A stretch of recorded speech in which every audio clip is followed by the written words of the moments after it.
এবার নাকি যারা বিদেশে তারাও ভোট দিতে পারবো। তাই নাকি? বিদেশে বসে দেশের ভোট কেমনে দিবে? এইটাও সম্ভব।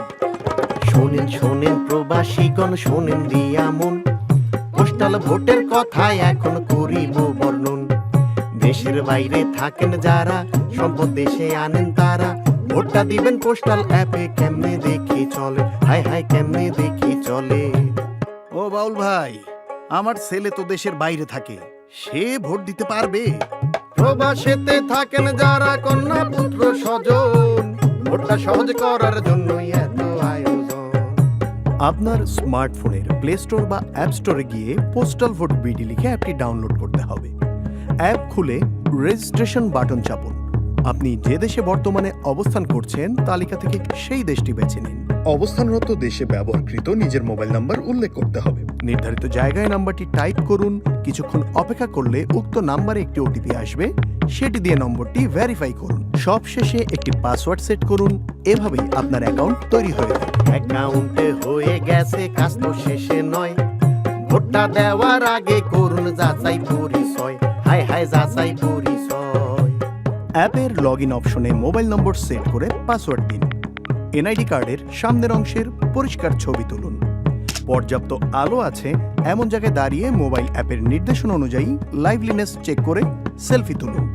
মনে রাখতে হবে, এ সময় মুখে মাস্ক, চোখে চশমা বা মাথায় টুপি রাখবেন না।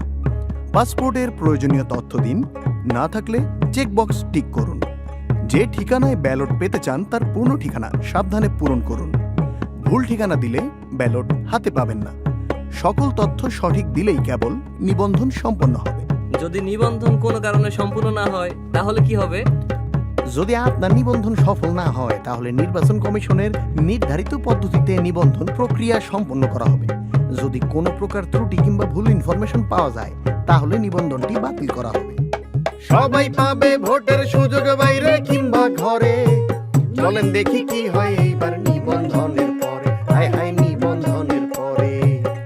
নির্বাচন কমিশন থেকে বাংলাদেশ ডাক বিভাগের মাধ্যমে আপনার ঠিকানায় একটি পোস্টাল প্যাকেট আসবে। প্যাকেটের ভেতরে থাকবে একটি বড় সাদা খাম, রিটার্নিং অফিসারের ঠিকানা লেখা বড় হলুদ খাম, ব্যালট পেপারের ছোট সাদা খাম, আপনার মূল ব্যালট পেপার।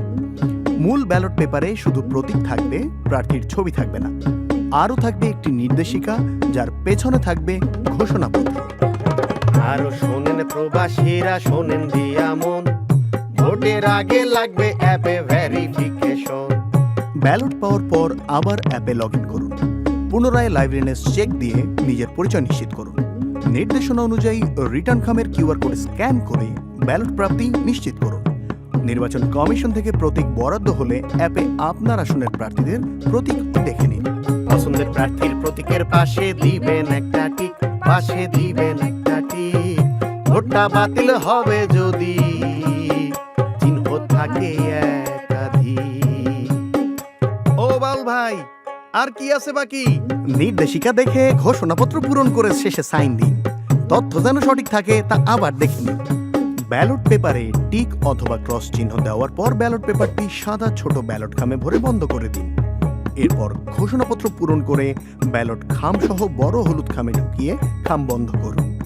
যত দ্রুত সম্ভব নিকটস্থ পোস্ট অফিস অথবা পোস্ট বক্সে জমা দিন। শোনেন শোনেন প্রবাসীরা, সকল কথা শেষে আপনার ভোটে জিতবে দেশ, থাকবো মিলে মিশে। এইবার কিন্তু ভোট দিতে পারবা বাবা। নির্বাচনে নির্বাচন, এটা কেমন প্রহসন, ত্রয়োদশ নির্বাচনে এইসব সুযোগ নাই।